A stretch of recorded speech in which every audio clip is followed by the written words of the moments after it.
Bonjour à tous et à toutes, content de vous retrouver. Genèse 41, verset 46. Joseph était âgé de 30 ans lorsqu'il se présenta devant Pharaon, roi d'Égypte, et il quitta Pharaon et parcourut tout le pays d'Égypte. Amen. En fait, on voit qu'à travers l'histoire de Joseph, on voit un homme qui ne perd pas de temps et qui ne se laisse pas freiner par les circonstances ou par la zone de confort là où il était.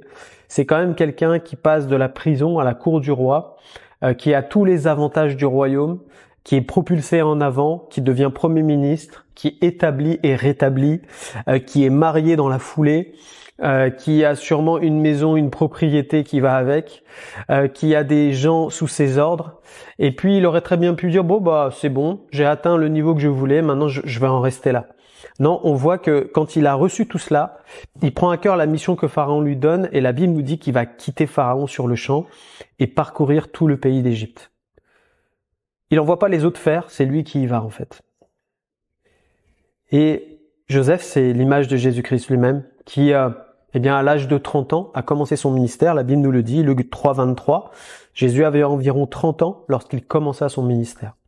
C'est-à-dire que pendant 30 ans, il est resté dans l'ombre. On a quelques bribes de la vie de Jésus quand il était enfant, les paroles qu'il a eues par rapport à sa mère, etc.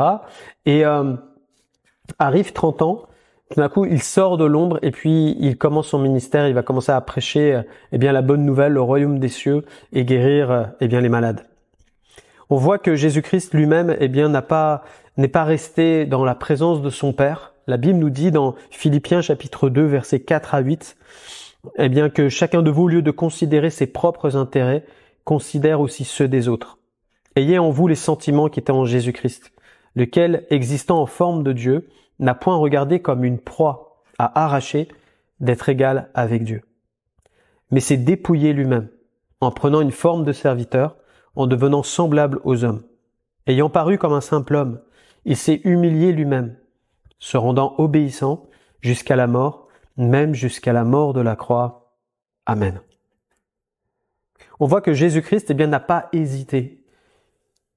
Quand le Père lui a donné l'ordre de partir pour sa mission, sauver l'humanité, la Bible nous dit qu'il n'a pas fixé ses regards sur son confort personnel, sur la gloire qui était là, la présence qui était là, sur le ciel qui était là, mais il a fixé ses regards sur l'objectif. Et il a dit j'y vais. Et j'aimerais qu'on se pose la question aujourd'hui, quand Dieu te donne un ordre, quand Dieu te donne une direction, est-ce que tu es celui ou celle qui t'attache à ce que tu as et ça devient un piège pour ta vie? Combien d'enfants de Dieu ont été piégés de cette manière-là, le sont encore aujourd'hui? Quand Dieu les appelle à tout quitter, à tout lâcher, et à lui faire confiance, à prendre sa main, et à prendre la direction que Dieu leur donne de prendre, ils freinent à ce moment-là, alors que c'est les mêmes qui, dans les églises dimanche après dimanche, vont louer Dieu, dire « Je te donne tout, Seigneur, toute ma vie, c'est plus ma vie, tout appartient ». Mais quand Dieu se présente à la porte de leur cœur et leur dit « Je t'appelle aujourd'hui à faire ceci, cela pour moi », dès que ça leur coûte, ils disent non à Dieu.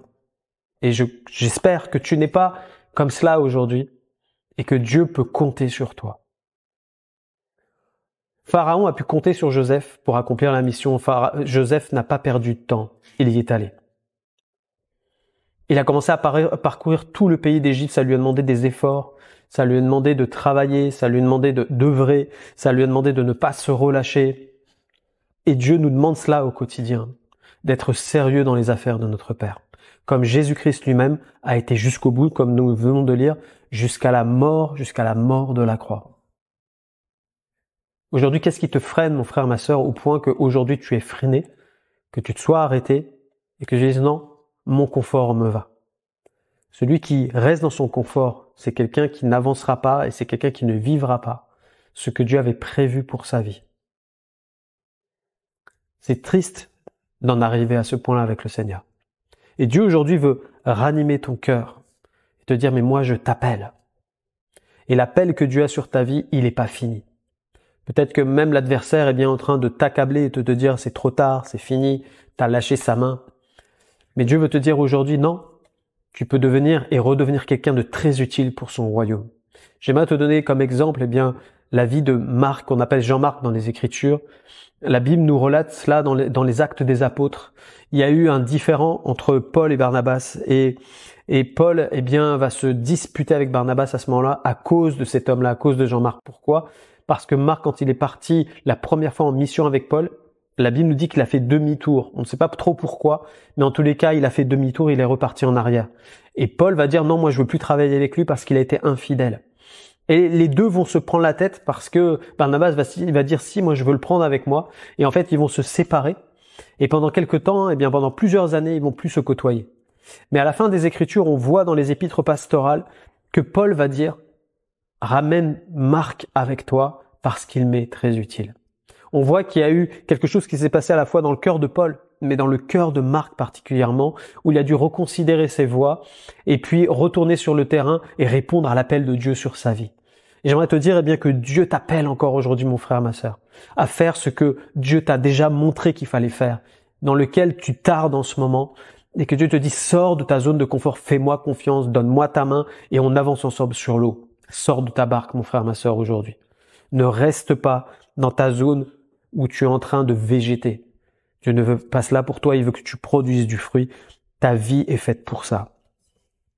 Dieu veut te pousser aujourd'hui à aller vers ceux qui sont perdus. Et c'est ça la mission générale de tout enfant de Dieu. On est tous appelés à cela. Il n'y a pas besoin d'avoir une direction spécifique dans ces cas-là parce que Christ nous l'a donné à chacun.